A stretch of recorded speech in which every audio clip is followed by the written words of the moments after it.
है जो विभाग है और जो मेन ऑफिसेज है वो तो शिमला में ही रहेंगे।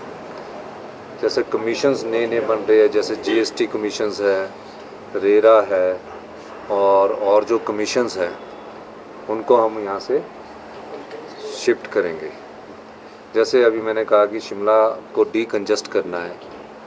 अगर मान लीजिए सीएम की गाड़ी ने जाना है तो इतनी लंबी लाइन लग जाती है, या ट्रैफिक जाम हो जाए तो 1.5 किलोमीटर तक लाइन लग जाती है। अब शिमला को हम कि सर्कुलर रोड को चौड़ा करने के लिए मैंने आदेश तो दिए ही हैं, लेकिन पहाड़ी क्षेत्र होने के कारण यहाँ की जो ट्रैफिक की समस्या बहुत बनी हुई है। और सुबह के समय तो अगर 4 किलोमीटर का सफ़र तय करना है तो 1 घंटे के करीब लग जाता है। तो जो ऑफिस शिफ्ट हो सकते हैं, जिनके लिए जगह सरकारी उसमें उपलब्ध है, उनको हम शिफ्ट करने के बारे में विचार रखती है सरकार।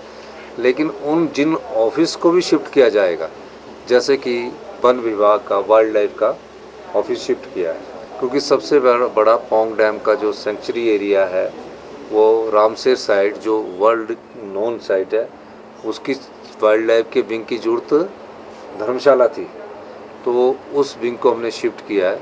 लेकिन उनके जो कर्मचारी है वन विभाग के, कोई महिला कर्मचारी है यहाँ लगाया, उससे ऑप्शन लेंगे। अगर वो शिमला रहना चाहती है तो शिमला ही रहने दिया जाएगा, क्योंकि उनके परिवार के बच्चे पढ़ रहे होंगे या कोई पढ़ाई कर रहा होगा, कोई यहीं रहना चाहता होगा, तो उनको शिफ्ट नहीं किया जाएगा। और जो अधिकारी है, बड़े अधिकारी, उनको शिफ्ट किया जाएगा। इस दृष्टि से भी हमारी सरकार सोच रही है।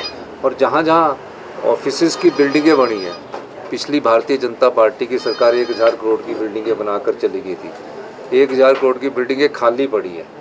अब आप देखते होंगे कि सरकारी बिल्डिंगों की जो संपत्ति है, जो संपदा है, वो अगर खाली पड़ी है, एक ये बना दी है उस समय। अभी मैं पिछले दिनों जब बाई रोड वापिस आ रहा था तो ब्राड़ी घाट के पास एक टूरिज़्म का ऑफिस है, वहाँ ट्रक खड़े हुए खाली पड़ी हुई है।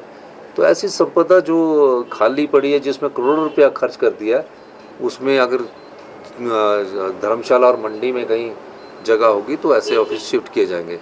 और जो मेन ऑफिस या विभाग जो होते हैं, डिपार्टमेंट जो होते हैं, उनको शिफ्ट करने का कोई विचार नहीं है, और ना डिपार्टमेंटों को शिफ्ट किया जाएगा, और ना ही यहाँ से सरकारी कर्मचारियों को उतना शिफ्ट किया जाएगा।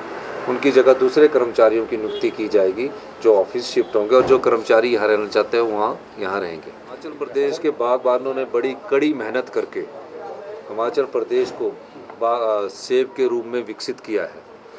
और 40-50 साल से बागबान एक पौधे को अपने बच्चे की तरह पालते हैं, और फिर जब उस पालने में ही उसका इतना खर्चा हो जाता है और उसका मूल्य उतना नहीं मिलता है, तो निश्चित तौर पर बागबान को दुख होता है। लेकिन वो इस उम्मीद के साथ कि अगले साल मुझे अच्छा दाम मिलेगा।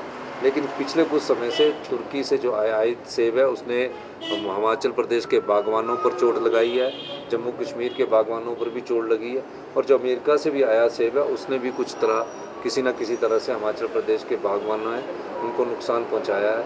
अब जो ट्रेड एग्रीमेंट होते हैं उस विषय में तो केंद्र सरकार ही बता सकती है, लेकिन हिमाचल सरकार इसका बाहर से आयात सेब पर डबल टैरिफ लगाने की बात कर सकती है। धन्यवाद।